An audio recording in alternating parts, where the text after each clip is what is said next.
DD news देख रहे हैं आप और आपके साथ मैं हूं शहला निगार। बुलेटिन की शुरुआत में सबसे पहले एक नजर सुर्खियों पर। राष्ट्रपति द्रौपदी मुर्मू का मध्य प्रदेश दौरा। आज कूनो राष्ट्रीय उद्यान में सहरिया जनजाति के सदस्यों सहित चीता ट्रैकर्स और फील्ड टीम से करेंगी संवाद।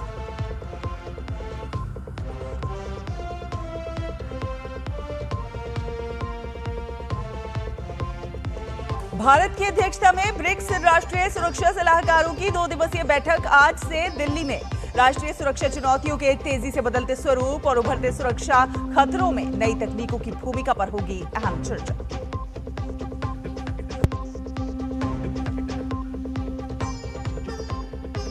पश्चिम बंगाल में भाजपा सरकार का पहला पूर्ण बजट आज विधानसभा में होगा पेश। घोषणाओं पर टिकी सबकी नजरें।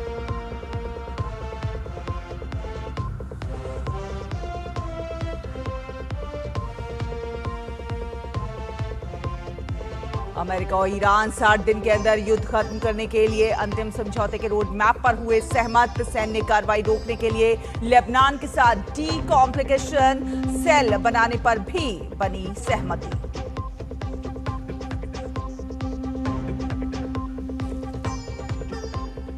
और फीफा विश्व कप में बेल्जियम, ईरान और उरुग्वे के बर्डे के बीच मुकाबला ड्रॉ। स्पेन ने सऊदी अरब को 4-0 से दी शिकस्त।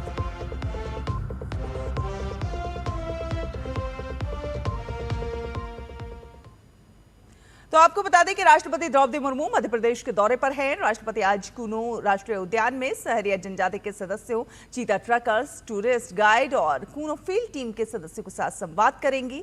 और इससे पहले कल राष्ट्रपति ने कूनो राष्ट्रीय उद्यान का भ्रमण किया। उन्होंने राष्ट्रीय उद्यान के चीता प्रबंधन क्षेत्र का अवलोकन किया। उन्हें प्रोजेक्ट चीता के संबंध में वन मंडलाधिकारी द्वारा जानकारी भी दी गई।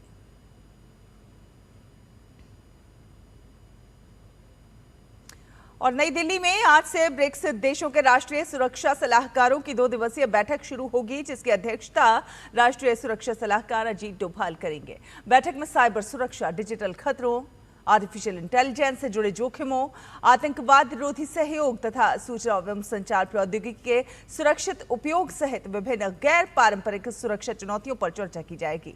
इसमें भारत, ब्राजील, चीन, रूस और दक्षिण अफ्रीका समेत ब्रिक्स के 11 सदस्य देशों के सुरक्षा प्रमुख भाग लेंगे। चीन के विदेश मंत्री वांग यी भी इसमें शामिल होंगे। भारत चौथी बार ब्रिक्स की अध्यक्षता कर रहा है और इस वर्ष की थीम लचीलापन, नवाचार, सहयोग और सतत विकास का निर्माण रखी गई है। और केंद्रीय गृह मंत्री अमित शाह आज नई दिल्ली के सीजीओ कॉम्प्लेक्स स्थित सीआईएसएफ के नवीन मुख्यालय भवन का भूमि पूजन करेंगे। नया मुख्यालय आधुनिक सुविधाओं से लैस होगा। इससे सीआईएसएफ को एकीकृत कार्यस्थल मिलेगा और बल के प्रशासनिक कामकाज, समन्वय और दक्षता में सुधार होगा।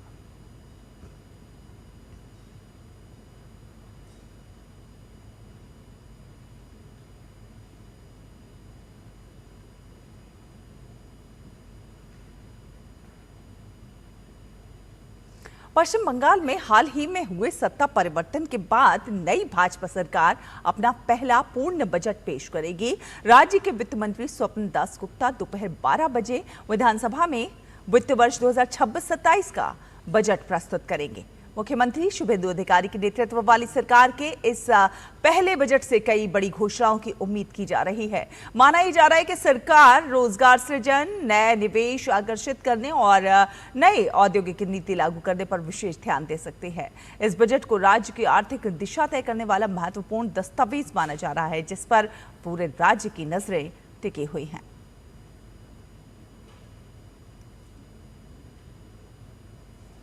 डॉक्यूमेंट्री, एनिमेशन और शॉर्ट फिक्शन सिनेमा के वैश्विक मंच के रूप में अपनी पहचान बना चुके 19वें मुंबई अंतर्राष्ट्रीय फिल्म महोत्सव यानी कि मिफ 2026 का मुंबई में भव्य समापन हो गया। और इस दौरान देश विदेश के फिल्मकारों को सम्मानित किया गया और सिनेमा की रचनात्मक शक्ति पर चर्चा भी हुई। आपको दिखाते हैं ये विशेष रिपोर्ट।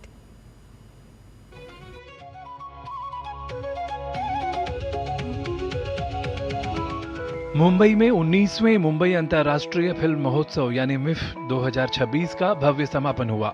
डॉक्यूमेंट्री, एनिमेशन और शॉर्ट फिक्शन फिल्मों के इस प्रतिष्ठित आयोजन में दुनिया भर के फिल्मकारों को सम्मानित किया गया। समारोह में कुल 17 पुरस्कार प्रदान किए गए। पोलैंड की डॉक्यूमेंट्री सिल्वर को महोत्सव के सर्वोच्च सम्मान गोल्डन कॉन्च और 10 लाख रुपए की पुरस्कार राशि से नवाजा गया। समापन समारोह को संबोधित करते हुए महाराष्ट्र के राज्यपाल जिष्णुदेव वर्मा ने कहा कि मिफ रचनात्मक उत्कृष्टता का वैश्विक मंच बन चुका है। उन्होंने create in India, create for the world के विजन को भारत की रचनात्मक अर्थव्यवस्था का महत्वपूर्ण आधार बताया। साथ ही कृत्रिम बुद्धिमत्ता के जिम्मेदार इस्तेमाल और फिल्मकारों के बौद्धिक संपदा अधिकारों की सुरक्षा पर भी बल दिया। For more than 3 decades, MIF has been a vibrant platform for creative minds, storytellers, and visionaries. Over the years, the festival has evolved from being a national platform into a truly global movement that celebrates artistic excellence, cultural diversity, and meaningful storytelling. राज्यपाल ने कहा कि film उद्योग रचनात्मक अर्थव्यवस्था का एक प्रमुख स्तंभ है और फिल्में भारत की सॉफ्ट पावर तथा सामाजिक परिवर्तन का प्रभावी माध्यम है। उन्होंने कहा कि डॉक्यूमेंट्री इतिहास को संजोने और संवाद को प्रेरित करने का काम करती हैं, जबकि शॉर्ट फिल्में और एनिमेशन नवाचार, नई प्रतिभाओं और सांस्कृतिक अभिव्यक्ति को मंच प्रदान करते हैं। अंतर्राष्ट्रीय प्रतिस्पर्धा खंड में ईरान की अंडर द स्नो को सर्वश्रेष्ठ शॉर्ट फिक्शन फिल्म का सिल्वर कॉन्च मिला, जबकि जर्मनी की मायाज सॉन्ग को सर्वश्रेष्ठ एनिमेशन फिल्म चुना गया। राष्ट्रीय प्रतिस्पर्धा वर्ग में आर्मस्ट्रॉन्ग फ्रॉम अंगालम्मन टेम्पल स्ट्रीट को सर्वश्रेष्ठ एनिमेशन फिल्म, स्मॉल क्लाउड्स को सर्वश्रेष्ठ भारतीय शॉर्ट फिक्शन फिल्म और वाई को सर्वश्रेष्ठ भारतीय डॉक्यूमेंट्री फिल्म का पुरस्कार मिला। We are honored and extremely happy for receiving this very, very, very important prize for Polish film, for the Polish artists, for the Polish creators of art and films. On behalf of them, I thank you very much. तकनीकी पुरस्कारों में turtle walker के लिए cinematographer कृष मखीजा को सम्मानित किया गया। वहीं देवा आज पनवाई के लिए अभय रुमड़े और राष्ट्रीय श्रेणी में कोवार्टी के लिए विज्ञाना दहाल को सर्वश्रेष्ठ साउंड डिजाइन का पुरस्कार दिया गया। इस फिल्म में जो टर्टल्स के लिए उन्होंने काम किया है, जो 7 साल लगे उनको ये फिल्म बनाने में, और हम बहुत आभारी हैं कि मिफ ने इस फिल्म को रिकॉग्नाइज किया। I got Best Sound Design Award for Coverty. It's a short film that we have made about a girl falling in love with a typewriter. Press की इंटरनेशनल क्रिटिक्स प्राइज प्रदीप केंचनूरू की film the hug of emptiness को दिया गया, जबकि राजा के लिए पूजा टोलानी को दादा साहेब फाल्के चित्रनगरी सर्वश्रेष्ठ डेब्यू निर्देशक पुरस्कार से सम्मानित किया गया। सूचना एवं प्रसारण मंत्रालय के अतिरिक्त सचिव प्रभात ने कहा कि दर्शकों की उत्साहपूर्ण भागीदारी ने डॉक्यूमेंट्री, शॉर्ट फिक्शन और एनिमेशन फिल्मों की निरंतर प्रासंगिकता को रेखांकित किया। एनएफडीसी के प्रबंध निदेशक प्रकाश मखदूम ने बताया कि मिफ 2026 को दुनिया भर से 1459 प्रविष्टियां प्राप्त हुई और महोत्सव में 300 से अधिक फिल्मों का प्रदर्शन किया गया। एक बार फिर मिफ ने यह संदेश दिया कि सिनेमा केवल मनोरंजन का माध्यम नहीं, बल्कि समाज को जोड़ने, प्रेरित करने और सार्थक संवाद शुरू करने की एक सशक्त कला भी है। श्यामा मिश्रा की रिपोर्ट, डीडी न्यूज, मुंबई। और आगे बढ़ेंगे, अगली खबर का रुख करते हैं। तमिलनाडु के तिरुवल्लूर जिले में कल एक निजी नॉन प्रोसेसिंग संयंत्र में अमोनिया गैस रिसाव की घटना में 2 श्रमिकों की मौत हो गई, जबकि जहरीली गैस की चपेट में आने से कई अन्य कर्मचारी बीमार पड़ गए। प्रभावित लोगों को इलाज के लिए आसपास के सरकारी और निजी अस्पतालों में भर्ती कराया गया। घटना के बाद राज्य सरकार ने मृतकों के परिजनों को 2-2 लाख रुपए की अनुग्रह राशि देने की घोषणा की है। मामले की जांच के लिए 3 सदस्यीय समिति का गठन किया गया है, जबकि संयंत्र के मालिकों को हिरासत में ले लिया गया है। इस हादसे पर राष्ट्रपति, उपराष्ट्रपति, प्रधानमंत्री और केंद्रीय राज्य मंत्री एल मुरुगन ने गहरा दुख व्यक्त किया है। नेताओं ने शोक संतप्त परिवारों के प्रति संवेदना जताते हुए घायलों के शीघ्र स्वस्थ होने की कामना की है। तो वहीं स्थानीय प्रशासन का कहना है कि प्रभावित लोगों को हर संभव चिकित्सा सहायता उपलब्ध कराई जा रही है। दक्षिण पश्चिम मानसून के आगे बढ़ने के साथ ही देश के कई एक राज्यों में मौसम ने अब करवट ले ली है। वहीं बारिश कई जगहों पर राहत बनकर बरस रही है, तो वहीं कई जगहों पर ये बारिश जो है वो परेशानी का सबब भी बन गई है। महाराष्ट्र के कई एक हिस्सों में बारिश ने भीषण गर्मी से लोगों को राहत दी, जबकि तमिलनाडु में भारी बारिश के बाद कई इलाकों में सड़कें जलमग्न हो गई हैं, जिससे लोगों को खासी दिक्कतों का सामना करना पड़ा। मौसम विज्ञान विभाग ने उप हिमालयी पश्चिम बंगाल और सिक्किम में आज भारी से भारी बारिश की संभावना जताई है। पूर्वोत्तर भारत में मूसलाधार बारिश का दौर 25 जून तक जारी रहने का अनुमान है। मौसम विभाग के अनुसार जम्मू कश्मीर में ओलावृष्टि, जबकि राजस्थान में धूल भरी आंधी, गरज चमक और बिजली गिरने की आशंका है।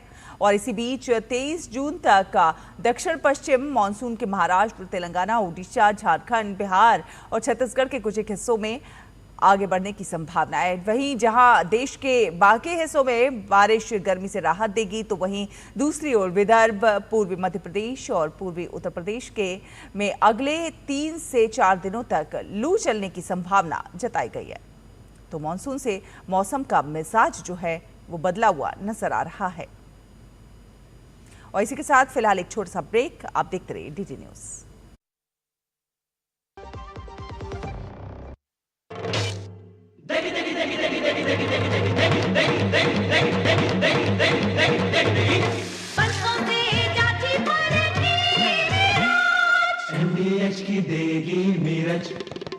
देगी मिर्च का तड़का, अंग अंग फड़का। MDH की देगी मिर्च। यार कैसे ले पाएंगे घर? नहीं, आज गर्मी बहुत है ना? यस, बहुत ही ज्यादा। पापा, घर खरीदने की प्लानिंग इज नॉट इजी। विनी, लॉन्ग टर्म सेविंग्स का बेस्ट प्लान बताना। LIC protection plus plan. LIC और सेविंग्स। यस, इसमें इंश्योरेंस और फंड्स दोनों में इन्वेस्ट करके गोल्स के हिसाब से सम अश्योर्ड एडजस्ट कर सकते हो। LIC protection plus plan, future insured, growth assured. Break के बाद स्वागत है आपका। आप देख रहे हैं डीडी न्यूज। आपको बता दें कि दिल्ली में आज से शुरू हुए मेगा वृक्षारोपण अभियान की बात कर लेते हैं। एक पेड़ मां के नाम से चल रहे अभियान को आगे बढ़ाते हुए दिल्ली सरकार ने वृक्षारोपण अभियान को शुरू किया है, जिसे अब तक का सबसे बड़ा जन भागीदारी आधारित पर्यावरण अभियान बताया जा रहा है। यह अभियान 3 चरणों में चलाया जाएगा। इसके लिए एक ऑनलाइन पोर्टल भी लॉन्च किया गया है, जहां लोग आसानी से पंजीकरण कर सकते हैं और इस पहल से जुड़ भी सकते हैं। इस अभियान का लक्ष्य राजधानी में लगभग 70 लाख पौधे लगाना है। इसके तहत निजी क्षेत्रों, पार्कों, सार्वजनिक स्थलों और आवासीय समुदायों में बड़े पैमाने पर हरियाली बढ़ाई जाएगी। अभियान में भाग लेने वाले प्रत्येक नागरिक को पर्यावरण रक्षक का प्रमाण पत्र भी दिया जाएगा, जिससे लोगों को पर्यावरण संरक्षण से सीधे जुड़ने और योगदान देने के लिए प्रोत्साहन मिलेगा। और अंतर्राष्ट्रीय खबरों की बात करें तो ईरान और अमेरिका के बीच युद्ध खत्म करने की दिशा में बड़ा कदम सामने आया है। स्विट्जरलैंड में जारी वार्ता में दोनों देशों ने 60 दिन के भीतर अंतिम समझौते तक पहुंचने के लिए एक रोडमैप पर सहमति बनाई है। बयान के अनुसार उच्च स्तरीय समिति ने तकनीकी बातचीत जल्द शुरू करने का रास्ता तय किया है। साथ साथ दोनों देशों ने लेबनान में सैन्य कार्रवाई रोकने के लिए एक डी कॉन्फ्लिक्शन सेल बनाने पर भी सहमति जताई है। ये सेल ईरान, अमेरिका और लेबनान के बीच काम करेगा ताकि सैन्य गतिविधियों पर रोक सुनिश्चित हो सके और इस कदम को शांति की दिशा में अहम प्रगति माना जा रहा है।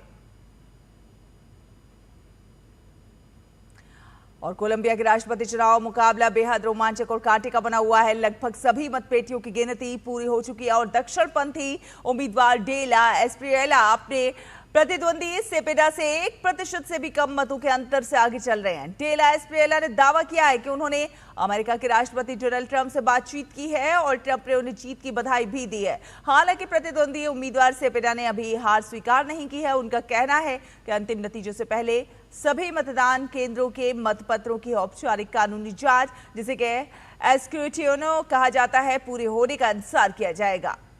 सेपेडा ने लोकतांत्रिक प्रक्रिया की रक्षा की बात कही है और दावा भी किया है कि उनका कैंपेन लगभग 33,000 मतपेटियों के नतीजों को चुनौती दे रहा है।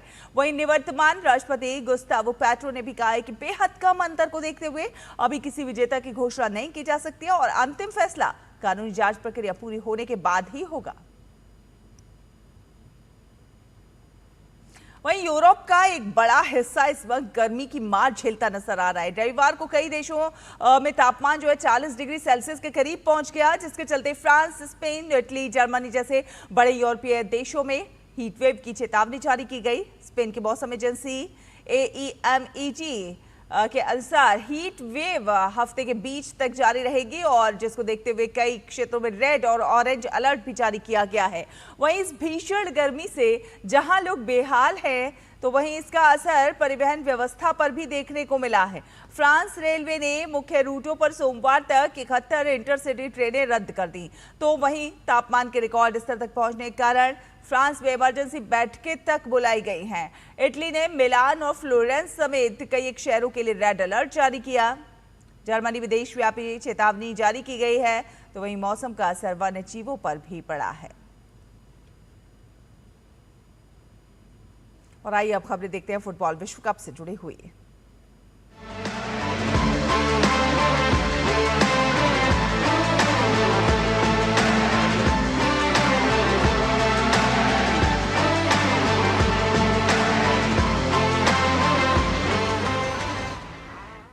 फीफा विश्व कप 2026 के ग्रुप जी में बेल्जियम और ईरान के बीच खेला गया मुकाबला गोल रहित बराबरी पर समाप्त हुआ। दोनों टीमों ने जीत हासिल करने के लिए लगातार प्रयास किए, लेकिन किसी भी टीम के खिलाड़ी गोल करने में सफल नहीं हो सके। बेल्जियम ने गेंद पर अधिक नियंत्रण दिखाया, जबकि ईरान ने मजबूत रक्षात्मक खेल दिखाते हुए विपक्षी हमलों को नाकाम किया और इस ड्रॉ के साथ दोनों टीमों ने एक एक अंक हासिल किया। इस ड्रॉ के बाद ग्रुप जी में नॉकआउट दौर की दौड़ और भी ज्यादा दिलचस्प हो गई। फीफा विश्व कप के ग्रुप मैच में उरुग्वे और केप वर्डे के बीच मुकाबला 2-2 की रोमांचक बराबरी पर समाप्त हुआ। मैच में उरुग्वे ने शुरुआती बढ़त हासिल की, लेकिन केप वर्डे ने शानदार वापसी करते हुए मुकाबले को बराबरी पर ला दिया। दूसरे हाफ में दोनों पक्षों ने एक गोल और दागा और जिसने मुकाबले को 2-2 की बराबरी पर ला दिया। इस परिणाम के साथ दोनों टीमों ने महत्वपूर्ण एक अंक हासिल किया। फीफा विश्व कप के ग्रुप एच में ही खेले गए एक अन्य मुकाबले में स्पेन ने सऊदी अरब को 4-0 से हराकर शानदार जीत दर्ज की। शुरुआती मिनटों से ही स्पेन ने आक्रामक खेल दिखाया और सऊदी अरब की रक्षा पंक्ति पर लगातार दबाव बनाए रखा। स्पेनिश खिलाड़ियों ने बेहतरीन पासिंग और फिनिशिंग का प्रदर्शन करते हुए 4 गोल दागे, जबकि सऊदी अरब की टीम पूरे मैच में संघर्ष करती नजर आई। इस बड़ी जीत के साथ स्पेन 4 अंक के साथ अपने ग्रुप में शीर्ष पर काबिज है। विश्व कप अभी अपने शुरुआती चरण में है, लेकिन गोलों की रफ्तार ने पहले ही इतिहास के पन्नों में अपनी जगह बना ली है। हर दिन नए स्कोर, हर मैच में नया रोमांच और हर गोल के साथ रिकॉर्ड टूट रहे हैं। टूर्नामेंट ने 100 गोलों का आंकड़ा ऐसी रफ्तार से पार किया है जो कि पिछले 68 वर्षों में नहीं देखी गई।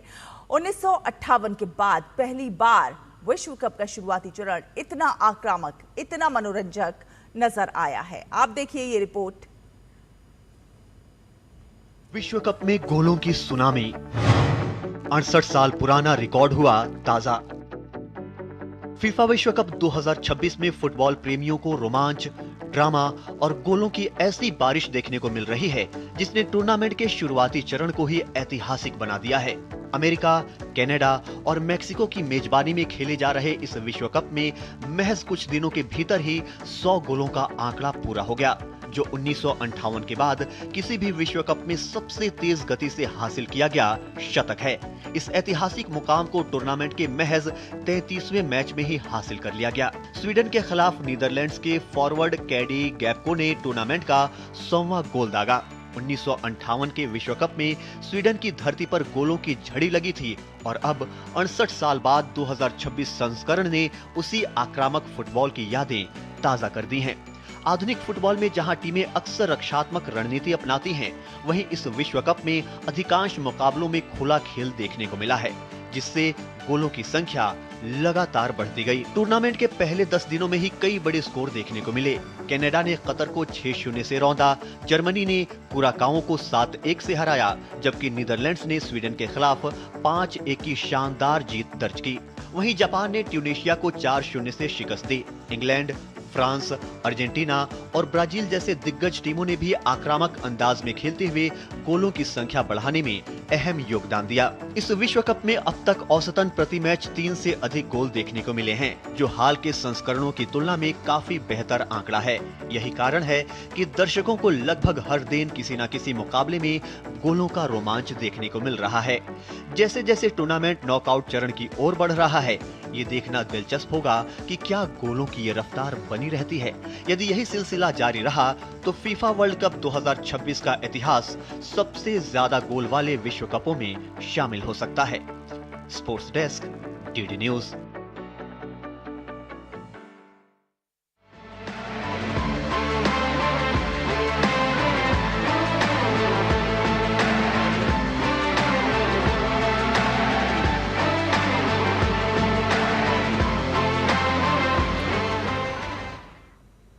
और भारतीय महिला हॉकी टीम ने FIH नेशंस कप का खिताब अपने नाम कर लिया। फाइनल में भारत ने न्यूजीलैंड को 2-0 से हराने में सफलता पाई। इस शानदार जीत पर प्रधानमंत्री नरेंद्र मोदी ने खिलाड़ियों को बधाई दी है। प्रधानमंत्री ने सोशल मीडिया पर पोस्ट करते हुए कहा है कि भारतीय महिला हॉकी खिलाड़ियों ने देश को गौरवान्वित किया है और पूरे टूर्नामेंट में टीम का प्रदर्शन बेहद शानदार रहा है। भारत ने यह खिताब 4 साल बाद अपने नाम किया। इसके पहले भारत ने 2022 में यह खिताब जीता था। भारत की ओर से सुनीलेता टोपो ने खेल के 14वें और नवनीत कौर ने चौथे मिनट में गोल दागा। इस जीत के साथ भारत ने FIH प्रो लीग 2026-27 के लिए भी क्वालिफाई किया। भारतीय पुरुष हॉकी टीम ने FIH प्रो लीग के अपने आखिरी मुकाबले में मेजबान नीदरलैंड्स को 3-2 से हरा दिया और इस रोमांचक मैच में भारतीय ड्रैग फ्लिकर्स और फॉरवर्ड लाइन का कमाल प्रदर्शन देखने को मिला। इस लेग में डच टीम पर भारत की दूसरी सीधे तौर पर जीत है। भारत के लिए जुगराज सिंह, अभिषेक और राजेंद्र सिंह ने एक गोल दागे। शानदार कप्तानी और मिडफील्ड में बेहतरीन खेल दिखाने वाले कप्तान हार्दिक सिंह को प्लेयर ऑफ द मैच चुना गया। भारत ने श्रीलंका में खेली गई ट्राई नेशन सीरीज का खिताब अपने नाम कर लिया है। फाइनल मुकाबले में भारत ए ने वैभव सूर्यवंशी की तूफानी पारी की बदौलत श्रीलंका ए को 66 रनों से हराने में सफलता पाई। भारत ने पहले बल्लेबाजी करते हुए 377 रन बनाए। टीम इंडिया के लिए वैभव सूर्यवंशी ने 29 गेंदों पर 94 रन बनाए। अपनी पारी के दौरान वैभव ने 11 गेंदों पर अर्धशतक लगाकर एक नया विश्व रिकॉर्ड भी बना डाला। वो लिस्ट ए क्रिकेट में सबसे तेज अर्धशतक लगाने वाले बल्लेबाज बन गए हैं। वैभव का साथ देने आए आर्य ने 29 गेंदों पर 39 रन की पारी खेली। उपकप्तान ऋतुराज गायकवाड़ ने 40 रन बनाए तो वहीं कप्तान तिलक वर्मा ने 67 रन बनाए। जवाब में श्रीलंका ए की टीम 311 रनों पर सिमट गई। श्रीलंका के लिए वानुजा सहान ने सबसे अधिक 62 रन बनाए। भारत के ए के लिए यश ठाकुर और विपराज निगम ने 3-3 विकेट लिए। वैभव सूर्यवंशी को प्लेयर ऑफ द मैच चुना गया।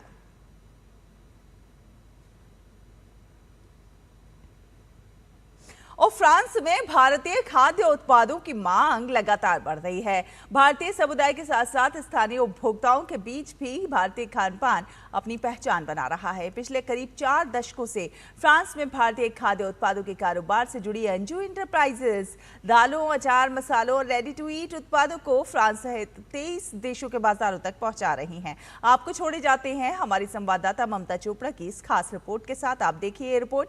हमें दीजिए अनुमति। नमस्कार। भारतीय खान पान विश्व प्रसिद्ध है। ऐसे में मेरे पीछे आप जो प्रोडक्ट्स देख रहे हैं, ये तमाम प्रोडक्ट्स वो हैं जिनको आप भी जानते पहचानते होंगे, हमारे भारतीय ब्रांड्स के ही हैं। यानी ये जो सारा सामान आप देख रहे हैं, ये है अंजू एंटरप्राइजेस का अंजू ब्रांड। अब आप सोचेंगे भला मैं बात क्यों कर रही हूँ, क्योंकि पेरिस में अगर हम खड़े हैं और यहाँ हमें भारतीय खाद्य वस्तुएं दिख रही हैं और ऐसी कंपनी भी दिख रही है जो 40 वर्षों से भारत के खान पान को फ्रांस के साथ साथ यूरोप और अन्य देशों तक पहुंचाने का काम कर रही है, तो बात करना तो बनता ही है। तो हमारे साथ इस वक्त हैं अंजिला मल्होत्रा मौंज, जो अंजू एंटरप्राइजेस की प्रेसिडेंट हैं। 40 साल पहले कहाँ से फिर शुरुआत हुई, मतलब वो वक्त क्या था जब कुछ मिलता नहीं था भारतीय यहाँ पे? उस समय जब मेरे पेरेंट्स यहाँ पे शिफ्ट हुए थे, उस समय कुछ भी नहीं मिलता था। ना आटा, ना चावल, ना मसाले, सब कुछ इंडिया से मंगवाने पड़ते थे पार्सल्स वगैरह में। तो उस समय उन्होंने सोचा कि अगर उन्हें इधर ज़रूरत है इन चीज़ों की अपना कल्चर और अपना खाना कंटिन्यू रखने के लिए, तो दूसरों को भी ज़रूरत पड़ेगी। तो इसी वजह से उन्होंने जौन सा ये इस बिजनेस में जौन सा हाथ डाला। क्या कुछ बदला है इतने वर्षों में अंजू एंटरप्राइजेस के लिए? कहाँ थे और कहाँ तक पहुंचे? वेल, जो उनका स्टार्ट था वो एक छोटी सी दुकान से हुआ था उस टाइम में, और उसके बाद जौन सा धीरे धीरे एक दुकान से 2 दुकानें हुई, 3 दुकानें हुई, फिर होलसेल शुरू हुआ, और उसके बाद जौन सा ये सारा बिजनेस इंपोर्ट का शुरू हुआ।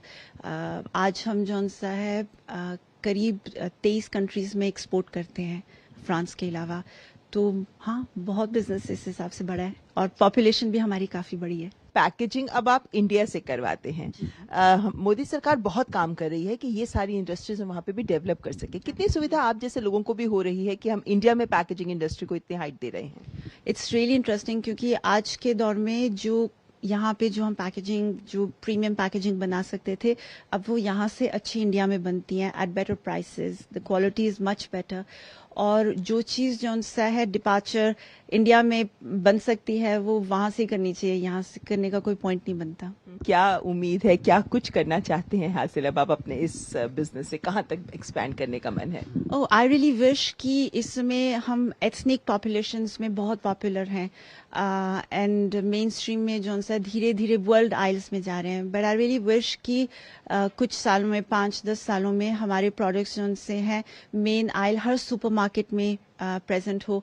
तो ये थी अंजू एंटरप्राइजेस की अंजुला मल्होत्रा मॉन्च। लेकिन एक इम्पॉर्टेंट बात है कि जब पहली बार आटा यहाँ पर तैयार किया गया कि यहाँ पर भारतीयों के लिए हो अवेलेबल, तो वो इन्हीं की कंपनी ने उस आटे को तैयार किया था। तो इससे इसकी महत्ता जरूर हमें पता चलती है।